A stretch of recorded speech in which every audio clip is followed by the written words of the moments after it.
Retired ఉద్యోగస్తులకు 3 లక్షల మందికి పెన్షన్లు ఇవ్వడం రెండో ఎత్తు అయితే, రిటైర్డ్ అయిపోయిన ఉద్యోగస్తులకు వాళ్ళ రిటైర్మెంట్ బెనిఫిట్స్ ఏవైతే ఉన్నాయో ప్రావిడెంట్ ఫండ్ కావచ్చు, ఇతర బెనిఫిట్స్ మీరు దాచుకున్న సొమ్మది ప్రభుత్వం కొంత కలిపి మీకు ఇవ్వాలి.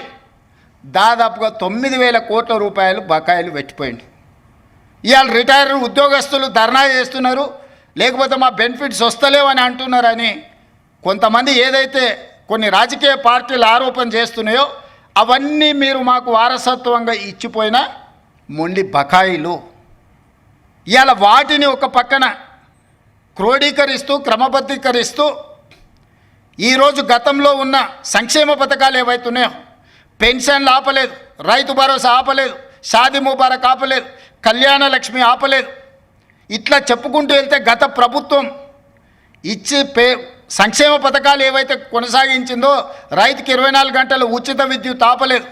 అదనంగా నేను ఆడబిడ్డలకు ఆర్టీసీలో ఉచిత ప్రయాణం ఇచ్చిన, రైతులకు బోనస్ 500 రూపాయలు పంటకి ఇచ్చిన, 500 రూపాయలకే ఈరోజు నేను సిలిండర్ ఇస్తున్నా, ఫీజు రీఎంబర్స్మెంట్ ఫీజులు చెల్లించే ప్రయత్నం చేస్తున్నా. ఈరోజు ఇట్లా చెప్పుకుంటూ వెళ్తే ప్రతి 21,000 కోట్ల రూపాయలు సరిగ్గా 6 నెలలు తిరిగే లోపల 15 ఆగస్టు లోపల 25,55,364 మంది రైతులకు 20,617 కోట్ల రూపాయల రైతు రుణమాఫీ చేసి 2 లక్షల రూపాయల వరకు రైతు అప్పు ఉన్న అందరికీ అప్పు నుంచి విముక్తి కలిగించిన.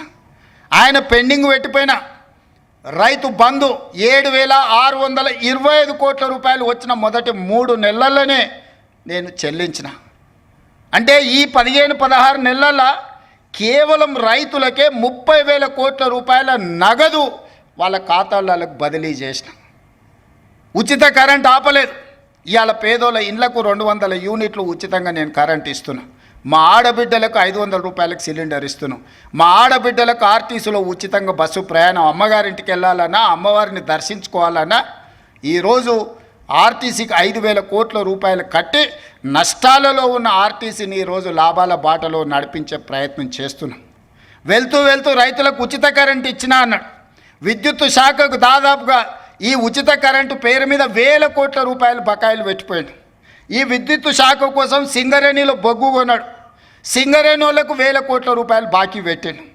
ప్రాజెక్టులు కట్టినా అన్నాడు. కాంట్రాక్టర్ల బిల్లులు 50,000 కోట్ల రూపాయలు బకాయి పెట్టిపోయాడు. ఇట్లా ఏడ కనిపిస్తే అక్కడ, ఎక్కడ దొరికితే అక్కడ, ఎంత మిత్తికి వస్తే అంత మిత్తికి ప్రభుత్వం ఇరిగేషన్ ప్రాజెక్టులు కడితే 4-5% మిత్తికి లోన్లు దొరుకుతాయి. 11% అప్పులు తీసుకొచ్చిండా, సొంతం కోసం చేస్తుండేనా? ఇవాళ 11%తోనే అప్పులు తేవడం అంటే ఇంతకంటే దుర్మార్గం ఎక్కడుండదు. మీ పోలీస్ స్టేషన్లలో వస్తాయి.